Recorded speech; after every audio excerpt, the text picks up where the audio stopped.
Nice. Yeah, so it's like to the point where it's like I've had like past producers who like they'll curse me like Yeah. God damn, like I've never had a single experience since I was and now it's like what. So Well, now I'm worried. Yeah. No, but he already said this place. This studio is clean. We're good. we're good. Yeah, we're good. Unless we can go do a trip somewhere and Yeah. and then we'll Sure. find out. Yeah, we'll see. Okay. That Random question. Like you've traveled quite extensively, right? Which country in Southeast Asia have you encountered the most?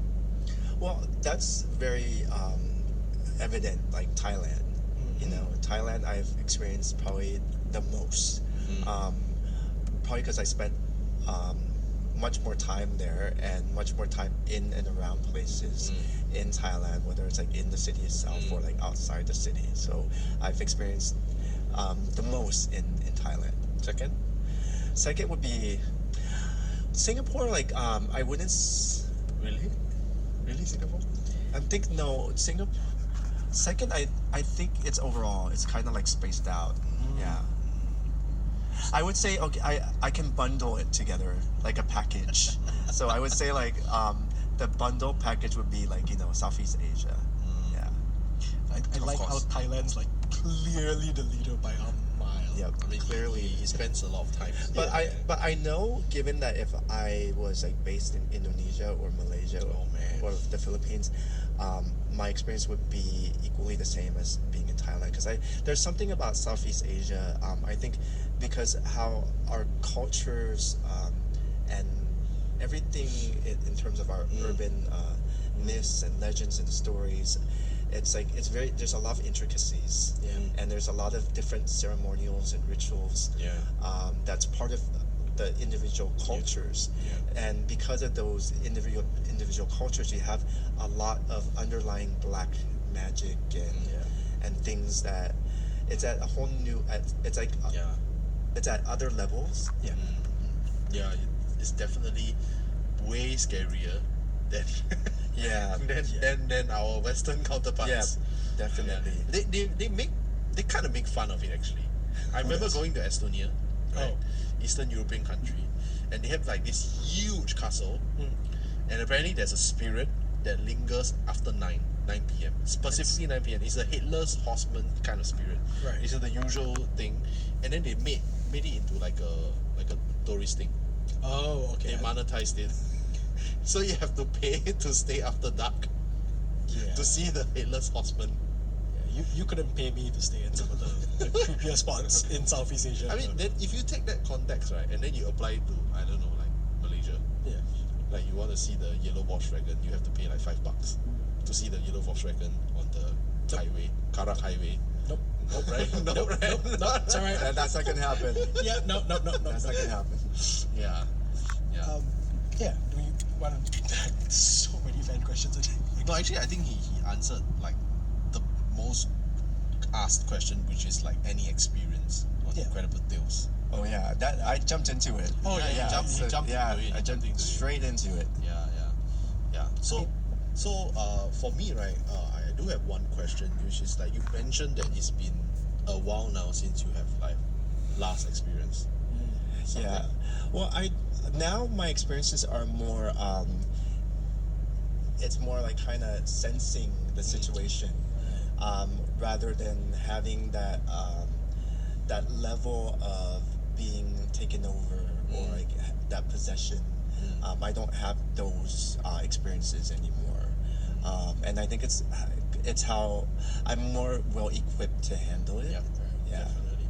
Like when was the last time you actually seen something? I think it's I see, like I sense and I can see, but I don't fully see.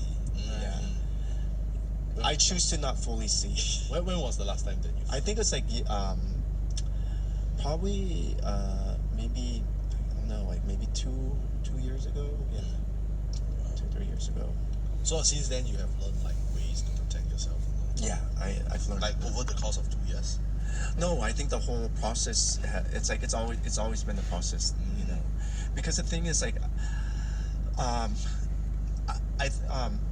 I think it's like it's an individual sort of experience, and like if you talk to someone else, they would who has the same sort of like third eye, they might have a different take on it than myself. But I can only share from my own personal take. Like for me, it's like I feel, you know, you if you understand it, because I didn't really understand it before. Wasn't really equipped. I just understood, like I just see things and I experience things. I must be like, you know, a medium or whatnot. I have no idea. But I think when you understand it well, and then you're well equipped with you know, spiritual teachers or who guide you along the way, you realize that, well, at the end of the day, you have a right to safeguard yourself. It's like, just like, you know, as simple as living in the physical world, you have a choice to let people come in or not. Some people will still try a way to break in, and that's something that's out of your control, and you still have to protect yourself. So I think that's where I'm trying to share in terms of like the spiritual world. It's like you have the same limitations as well. So I think I'm more well equipped to have those borders, and it's worked for me. But also acknowledge and be able to kind of sympathize and be able to, in some ways, maybe send light or send positive energy back to, because I think at the end of the day, it's like you're dealing with sort of like a different dimension, and that has a lot of unresolved issues. So if you see it from a sympathetic point of view, whereas before it's like it was quite, you know, uneasy. I'm scared. Why is this happening? And then when you see it from a point of view where it's like you have a lot of lingering energies because they can't move on, and then the way that they're still lingering because they might be put in that place because of where they were before. You know, how they ended up there, like how they passed away. It's like, it's kind of like the HDB flat that's nearby. It's kind of like it's unresolved. I mean, even if it's resolved, right? From my own like understanding of certain religions, sometimes the soul of the departed has already moved on, but there is a part of the soul that remains. That's why cemeteries, they will always be super duper packed with spirits. That's the people that have actually moved on. They have reincarnated. A part of the soul is still there, so there is still, in fact, that spirit. And that's what I've learned recently. I love how you described it as super duper packed with spirits. Just make it sound like a party. Yeah, it is a party. I mean, you talk about like mentors and people who've helped you along the way. How did you go about finding these people, or was there like a certain point where you thought to yourself, I need to go look for them? I think they came like organically along the way, and it's like also like, you know, I do a lot of reading and a lot of online reading, physical book reading, or even like, you know, it just maybe sometimes I'll end up in you know, a church or a monastery. It's like I'm kind of added all the different informations to kind of help me out, and then it's like, you know, and kind of pick and choose what works for me. I mean to go deeper into what you're asking me, it's like, yes, I have dabbled in like, you know, what's it like, I've had like therapy sessions into delving to past lives, and I've had that experience to kind of understand myself better, in terms of like a different whole level of like, you know, and then also finding help, because I think at one point in time it was like really intense, my experiences, so I needed to find a means to understand what was going on and everything. So it's just one journey that you've been taking. Well, I've had this ever since I was young. So it's like, you know, I think when it becomes a situation where you can't handle or manage it effectively, it does affect your physical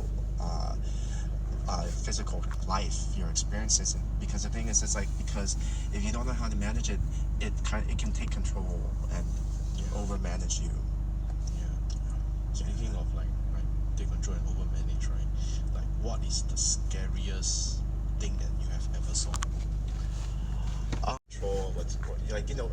different entity, a different personality has taken over you. Yeah. So that's pretty scary, you know. To be speaking in a different voice, you know, or you know, that's pretty scary. Because it's like you're embodying something that's not you. So and I've had many of those experiences that I can't really like pick one that's more scary than the other. I just think